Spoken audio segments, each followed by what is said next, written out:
আজকে আমি বানিয়েছিলাম পটল বাটার রেসিপি। আমি পটলগুলো কেটেছিলাম ভাজা করব বলে, যেহেতু পটলগুলো শুকনো হয়ে গেছে তাই ভাবলাম কি পটলগুলো ভাজা না করে যদি এইভাবে বানানো যায় তাহলে কিন্তু খেতে অনেকটাই ভালো হয়।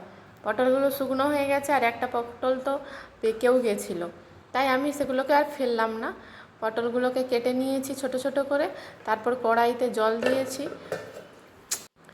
জল দিয়ে তারপর ওই পটলগুলো, কেটে রাখা পটলগুলো আমি ওই জলের মধ্যে দিয়ে কিছুটা ভাপিয়ে নেব। দিয়ে দিচ্ছি নুন আর হলুদ গুঁড়ো, দিয়ে এটা ঢাকা দিয়ে 2-3 মিনিট মতো ফুটতে দেব।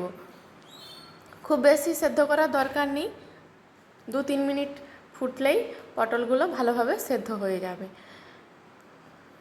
নুন হলুদটা দিয়ে ঢাকা দিয়ে দেব, তারপর সেদ্ধ করে নিয়ে এটা নামিয়ে নেব। তারপরে আমি পটলগুলো বেটে নেব।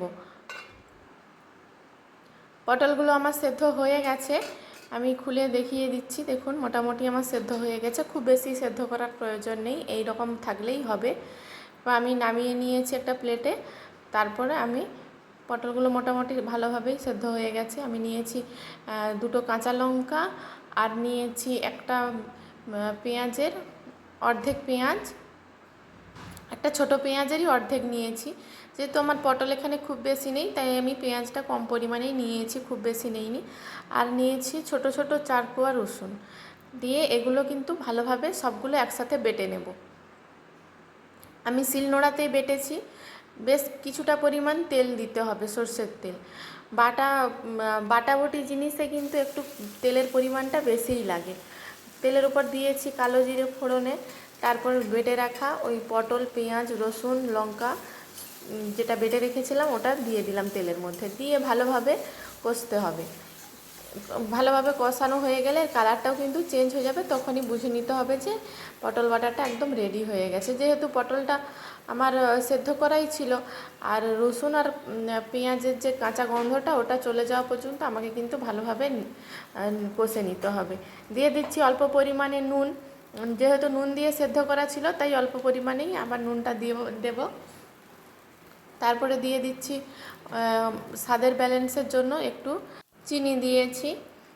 আপনারা চিনিটা চাইলে দিতেও পারেন, নাও দিতে পারেন, আমি অল্প পরিমাণেই দিয়েছি। আর যেহেতু কাঁচা লঙ্কা 2টো বেটে দিয়েছিলাম, লঙ্কাগুলো খুবই ঝাল ছিল, তাই আমি অল্প পরিমাণে একটু শুকনো লঙ্কা দিলাম, শুকনো লঙ্কার গুঁড়ো দিয়েছি। তারপর দিয়ে আবার ভালোভাবে কষিয়ে নিতে হবে। দেখুন বাটাটা কিন্তু আমার একদম রেডি হয়ে গেছে, কড়াইয়ের গা থেকে কিন্তু একদম উঠে আসছে। এই সময় বুঝে নিতে হবে যে বাটাটা আমার একদম পারফেক্ট কষানো হয়েছে। আমি একটা প্লেটের মধ্যে তুলে নিচ্ছি।